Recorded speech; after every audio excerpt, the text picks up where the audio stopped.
Quiero tomar con ustedes una imagen del final de los tiempos, como la que ustedes ven ahí, para meditar sobre el trono, el cordero y las naciones, el propósito, el precio y el llamado a la misión. Vamos a leer un pasaje de las Escrituras que está en el libro de Apocalipsis. Desafortunadamente no podremos leer todos los pasajes igual que ayer. Usted los puede apuntar y buscarlos en su casa por cuestión de tiempo, pero tenemos que leer el pasaje para entender mejor de qué vamos hoy. Está en el libro de Apocalipsis, tal vez alguno de ustedes lo ha leído. Quiero advertir que si usted tiene dudas profundas sobre el simbolismo de Apocalipsis, para eso está su pastor.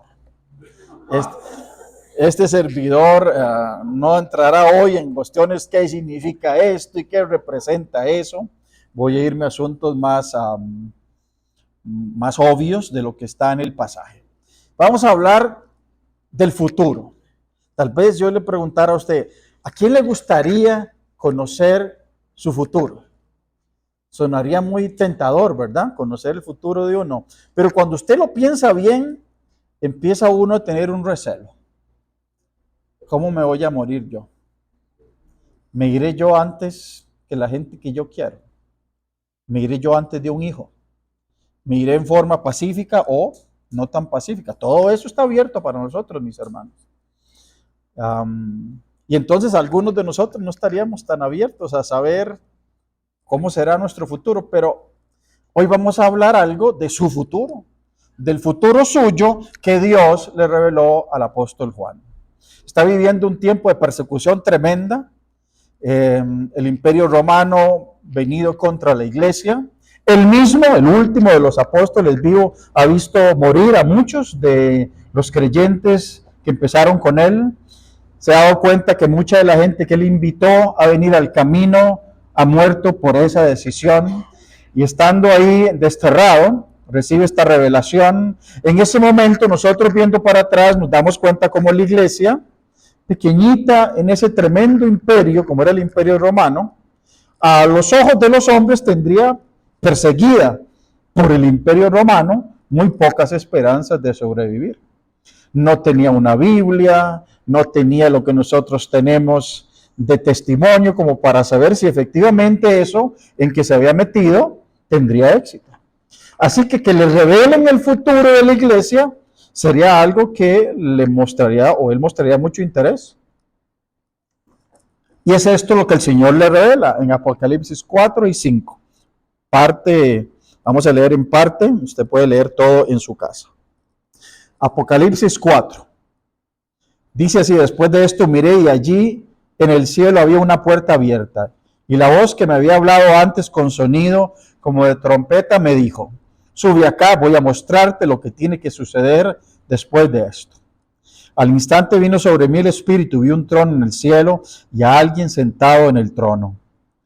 El que estaba sentado, yo les pido, mis hermanos, que utilicen su imaginación ahora. Traten mientras vamos leyendo de imaginar lo que va describiendo, la escena que va describiendo Juan. El que estaba sentado tenía un aspecto semejante a una piedra de jaspe y de cornalina. Alrededor del trono había un arco iris que se asemejaba a una esmeralda. Rodeaban al trono otros 24 tronos en los que estaban sentados 24 ancianos vestidos de blanco y con una corona de oro en la cabeza. Del trono salían relámpagos, estruendos y truenos. Delante del trono ardían 7 antorchas de fuego, que son los 7 espíritus de Dios. Había algo parecido a un mar de vidrio como de cristal transparente. En el centro, alrededor del trono, había 4 seres vivientes cubiertos de ojos por delante y por detrás. El primero de los seres vivientes era semejante a un león, el segundo a un becerro, el tercero tenía rostro de hombre, el cuarto era semejante a un águila en vuelo. Cada uno de ellos tenía 6 alas y estaba cubierto de ojos por encima y por debajo de las alas. De día y de noche repetían sin cesar: Santo, santo, santo es el Señor Dios Todopoderoso, el que era y el que es y el que ha de venir. No nos pusimos de acuerdo con el himno, pero esto es lo que cantamos en el himno. Cada vez que estos seres vivientes daban gloria y honra y acción de gracias al que estaba sentado en el trono, al que vive por los siglos de los siglos, los 24 ancianos se postraban ante él y adoraban al que vive por los siglos de los siglos. Y le ponían sus coronas delante del trono, exclamando: digno eres, Señor y Dios nuestro, de recibir la gloria, la honra y el poder, porque tú creaste todas las cosas, por tu voluntad existen y fueron creadas. Sigue usted ahí mismo, en el siguiente capítulo, en la mano derecha del que estaba sentado en el trono, vi un rollo escrito por ambos lados y sellado con 7 sellos. También vi a un ángel poderoso que proclamaba a gran voz: ¿quién es digno de romper los sellos y de abrir el rollo?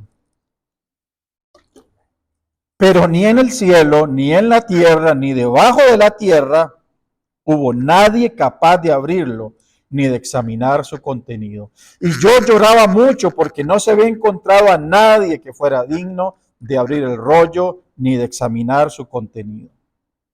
Uno de los ancianos me dijo: deja de llorar, que ya el león de la tribu de Judá, la raíz de David, ha vencido.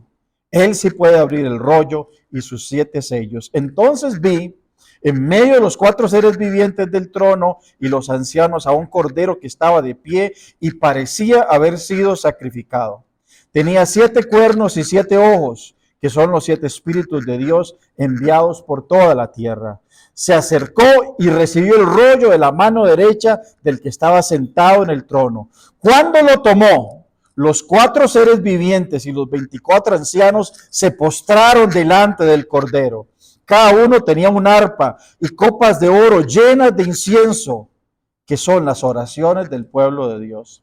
Y entonaban este nuevo cántico: digno eres de recibir el rollo escrito y de romper sus sellos, porque fuiste sacrificado y con tu sangre compraste para Dios gente de toda tribu, lengua, pueblo y nación. De ellos hiciste un reino.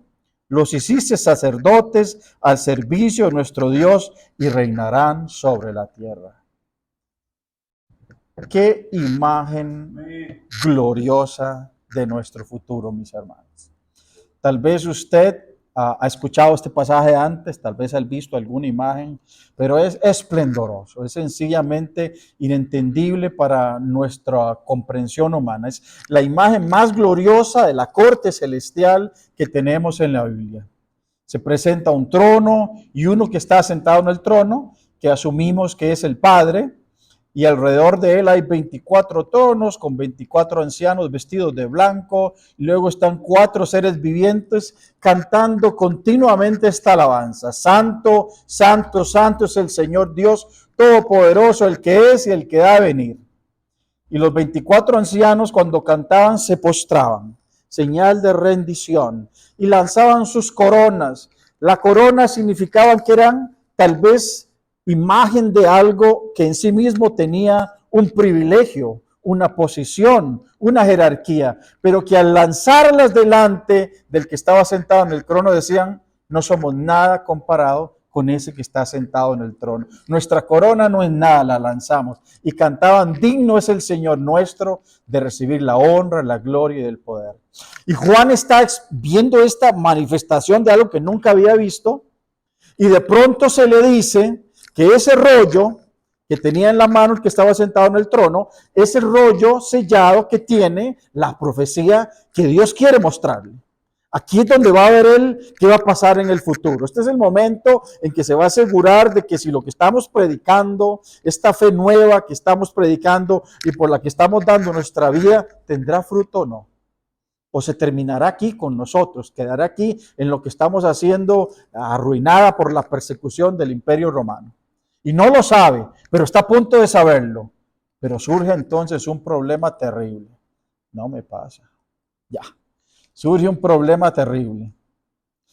Cuando se va a abrir el rollo, resulta que no hay nadie digno de abrir el rollo. Nadie tiene la altura moral, la estatura para abrir el rollo que Juan tenía, que de donde iba a recibir la profecía. Ninguno, ni en la tierra, ni en los cielos, ni debajo de la tierra, nadie. Eso es como cuando una vez estábamos viendo una película que nos mandaron a Uzbekistán, y cuando llegaba una película, hermano, la veía uno hasta cansarse. No teníamos internet ni nada de lo que tenemos ahora. Nos la pasábamos, y era en español más. Y era una película, me acuerdo, con Chayanne.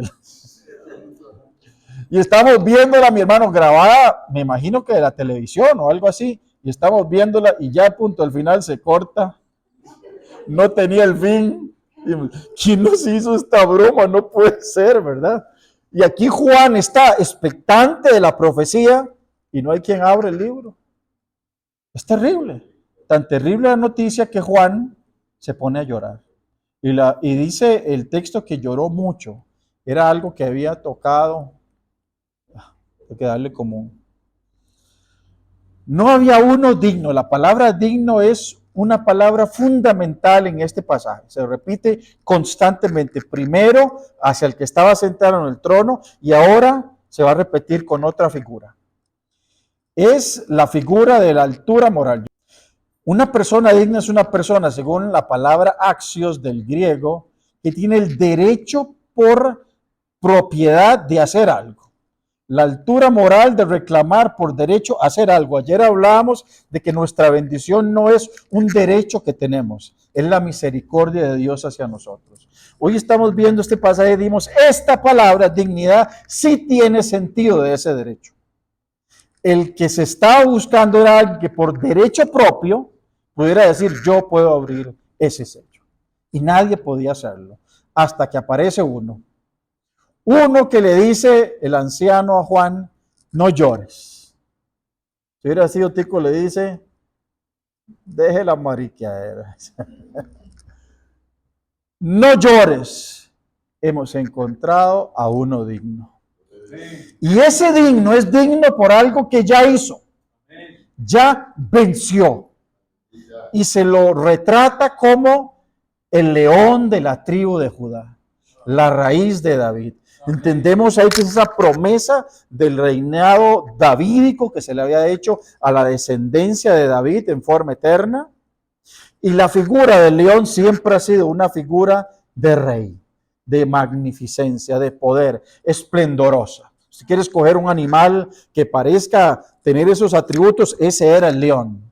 Y Juan entonces se vuelve para buscar el león, le están diciendo el león de la tribu de Judá. ¿Y qué encuentra? Según el verso, dice que lo que encuentra es un cordero. Una figura totalmente contraria a la figura del león. Si el león representaba el animal más poderoso, el cordero representa el animal más indefenso.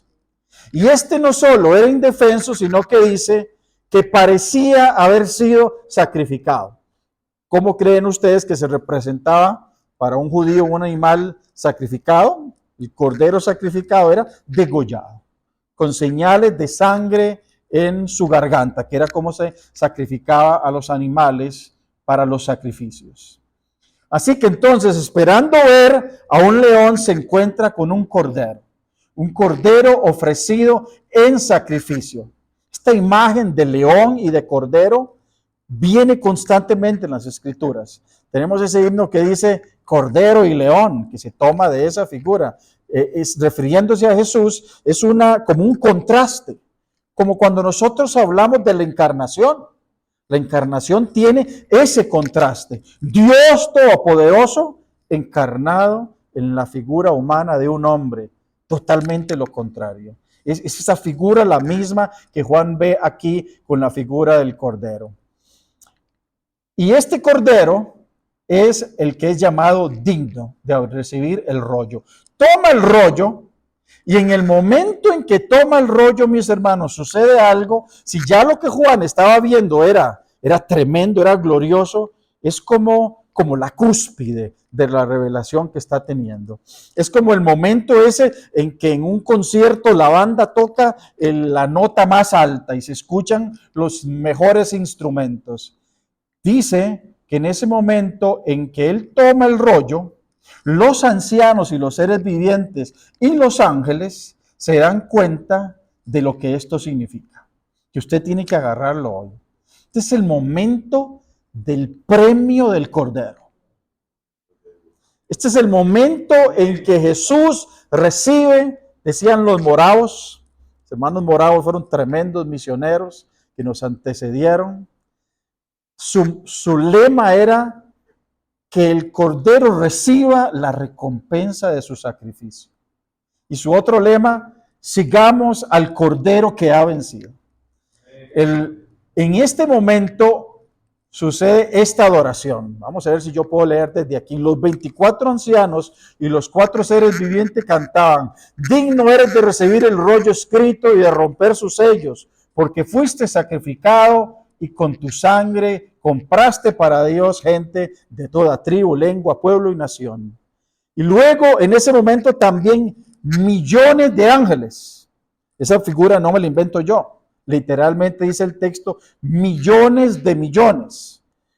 ¿Usted alguna vez ha escuchado la expresión canta como un ángel? Y uno se puede imaginar cómo será la alabanza de un ángel. Usted se puede imaginar miles de ángeles cantando. Nos podemos imaginar millones de ángeles cantando.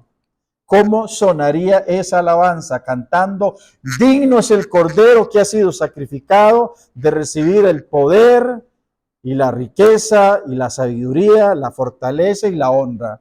Y también todas las criaturas vivientes, finalmente, todos se unen en ese cántico cantando, ahí está usted, al que está sentado en el trono y al Cordero. Sean la gloria, la honra, la alabanza y la honra, el poder por los siglos de los siglos. Y la iglesia del Señor dice: amén. ¿Usted está ahí, mi hermano? Este futuro es su futuro. Si usted ha creído en el sacrificio de Cristo, usted está en esa escena final. Junto con los ángeles, millones de ángeles, los seres vivientes, los 24 ancianos, ahí está esta multitud de gente sacada de toda tribu, de toda lengua, de toda nación, de todo linaje, dándole esta alabanza al Cordero. Y si ustedes se dan cuenta, la palabra repetida es: digno es. Digno es el Cordero. Lo merece. Se lo ha ganado. Esta palabra, digno, ¿de dónde viene según el término? ¿De dónde procede esa dignidad? Según el texto, dice que esa dignidad viene de su sacrificio. Un cordero que parecía haber sido sacrificado. Otras versiones dicen inmolado, una palabra más antigua. También dice el versículo 9 del capítulo 5, digno eres de recibir el rollo escrito y romper sus sellos, porque fuiste sacrificado. El sacrificio le garantiza esa dignidad. Y finalmente el verso 12, digno es el cordero que ha sido sacrificado. La figura de dignidad está unida a la figura de su sacrificio. ¿De dónde viene la dignidad del Cordero? De su obediencia final al llegar a la tierra sin haber sido obligado por Dios, sino en forma voluntaria someterse como hijo a la humillación de la cruz. Ese sacrificio le da su dignidad. Su dignidad proviene de su muerte en forma sacrificial. La muerte en sacrificio del Cordero le hace digno, según este texto, de alabanza, gloria, honra y poder por los siglos de los siglos. Amén. Qué figura más tremenda, mis hermanos. Es muy claro en este pasaje de Apocalipsis 4, 5 y también el 7, que el propósito final de la misión está implicado aquí. Aquí ya vamos en la parte de hacer de toda esta escena que yo tengo que correr. Esto es para saborear, esto es para estar uno en oración leyéndolo. Podemos hacer una aplicación en sentido de misión. Porque tal vez se dice, pero el hermano iba a predicar de misión y está hablando de Apocalipsis. Ahora tal vez le salió el apetito para pedirle al pastor un estudio de Apocalipsis. El propósito final de la misión es que el Cordero recibe la gloria que solo Él merece. Amén, hermanos. Amén. Nosotros seremos hechos para alabanza de la gloria del Cordero. Además, está en la aplicación el precio de la misión. Lo he estado repitiendo y usted lo debe tener claro. Apocalipsis 5:9 menciona el precio de la dignidad, el sacrificio del Cordero. Fuiste sacrificado y con tu sangre nos compraste. Jesús compró a los redimidos. Hubo un precio, mi hermano. La gracia no es gratis. La gracia que nos salvó no la podemos pagar. Efectivamente, nadie la puede pagar. Su salvación nadie la puede comprar. Pero alguien pagó un precio, mi hermano. Jesús no vino y se robó a los salvos. No los secuestró. Pagó por nosotros. Pagó con su sangre, con su vida. El precio pagado fue altísimo, mis hermanos. Separarse por un momento del Padre, con quien había estado unido por la eternidad, y decirle: ¿por qué me has abandonado? En ese momento, el inocente, el justo, el que nunca conoció pecado, asesinado en humillación por usted y por mí, pecadores. El precio fue su propia vida.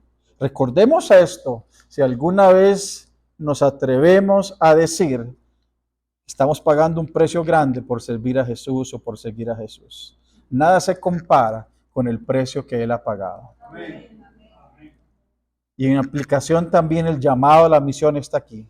Si entendemos el propósito de la misión, la adoración del Cordero final, de todo lo que existe, humano y angelical, si entendemos el precio altísimo pagado por Jesús en su sacrificio, entenderemos mejor el llamado a la misión.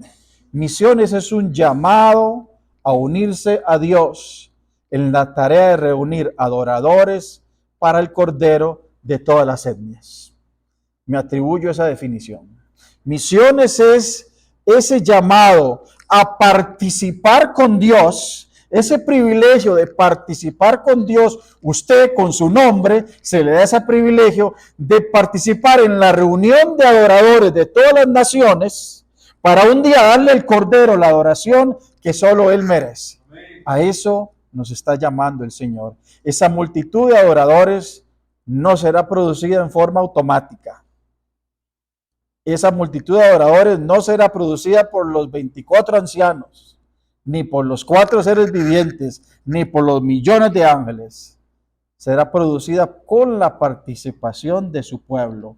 Para reunir a estos adoradores se requiere de un llamado a ir a ellos, a los que nunca han escuchado, que no será difícil y que nosotros lo conocemos. Y será también necesario que para que alguien vaya a ellos, alguien les envíe. No son palabras mías, son palabras del apóstol Pablo. ¿Cómo se producirá esa escena final, mis hermanos? ¿Cómo llegaremos a esa escena final? Será solamente a través de lo que el apóstol Pablo dice en Romanos capítulo 10, versículo 15, donde pone esta pregunta: ¿y cómo oirán esas naciones perdidas sin haber quien les predique? Se requiere a alguien que predique. Se requiere a alguien que dé el mensaje de salvación. Y Pablo dice, pero no es lo único que se requiere. Porque para que alguien vaya y dé el mensaje de salvación, ¿qué se necesita según Pablo? ¿Qué se necesita, hermanos? Que alguien lo envíe. ¿Y cómo predicarán si no fueren enviados? La obra final de esta escena de oración se producirá únicamente si hay algunos que respondan al llamado a ir y muchos que respondan al llamado a enviar. No podría darse si falta alguno de los dos. Todos queremos enviar, pero nadie quiere ir. Lo hemos visto, hermano. Hemos visto puertas abiertas y nadie está escuchando el llamado. Y hemos visto también la otra parte, descorazonadora. Nos llega constantemente a FEDEME candidatos con llamados listos y no hay iglesia que les envíe. Y en su iglesia les han dicho, esta iglesia, su llamado es la alabanza y la adoración. El llamado a esta iglesia son los niños, el ministerio con los niños. El llamado a esta iglesia es un llamado a la obra social aquí en el país. Esta iglesia tiene un llamado, como me decía, creo que fue Bernie que me dijo ayer que tenía un muchacho, el llamado al reggae, me dice, a cantar reggae. Qué triste, mis hermanos, que tengamos gente dispuesta a ir y no haya pastores y no haya iglesias dispuestas a enviar. Gente dispuesta a pagar el precio con su familia y nadie les envía. Oremos para que eso suceda y llego al final del mensaje. Nuestro desafío hoy, mis hermanos, no está motivado por otra cosa diferente de lo que hemos visto, que es la dignidad del Cordero. Nuestro desafío está motivado en que nos preguntemos si creemos, escúchelo bien, que el precio que el Cordero pagó lo hace digno de esa adoración. ¿Lo entendió? Nuestro desafío hoy es si nosotros también creemos que el Cordero es digno de la adoración de todo lo que existe, de toda la humanidad y de todos los ángeles. ¿Es suficiente motivación para nosotros el precio pagado por Jesús? ¿Cree usted que el Cordero es digno de recibir toda la gloria, la honra, el poder, la alabanza por los siglos de todas las naciones por el precio que tuvo que pagar? Ese es nuestro desafío. Cuando sentimos que eso es poco, así será nuestra motivación misionera. Y quisiera terminar leyendo un pasaje de los que leímos. Me salté una parte. Y es la parte en que digo que la forma en que demostramos si creemos en eso es nuestra participación. Cuidado, no puede ser solo un sentimiento. No puede ser algo que nos emocionó en la semana misionera y nos tocó y luego se va. No puede ser solo una doctrina de la iglesia, que puede ser algo tan frío y no nos llame al compromiso. No puede ser solo intenciones, mis hermanos. Necesitamos participar. Traigamos al Cordero el precio de su sacrificio, la recompensa de su sacrificio. Digno es el Cordero que fue inmolado de recibir el poder, las riquezas, la sabiduría, la fortaleza, la honra, la gloria y la alabanza. Apocalipsis 5:12. ¿Lo tiene usted ahí? Me gustaría que lo tome en su Biblia y con esto terminamos hoy. Apocalipsis 5:12. Tal vez lo tengamos en diferentes textos, en diferentes versiones. Yo lo tomé de la Nueva Versión Internacional. Usted léalo ahí solo. Dedíqueselo al Cordero. El Señor te está escuchando en este momento. Léaselo al Cordero. Dígaselo a Jesús. Dígaselo de corazón. Créalo. Digno eres, Cordero, que fuiste inmolado, de recibir el poder, las riquezas, la sabiduría, la fortaleza, la honra, la gloria y la alabanza por los siglos de los siglos. Amén. Mis hermanos, a este privilegio nos ha llamado el Señor. Que el Señor los bendiga.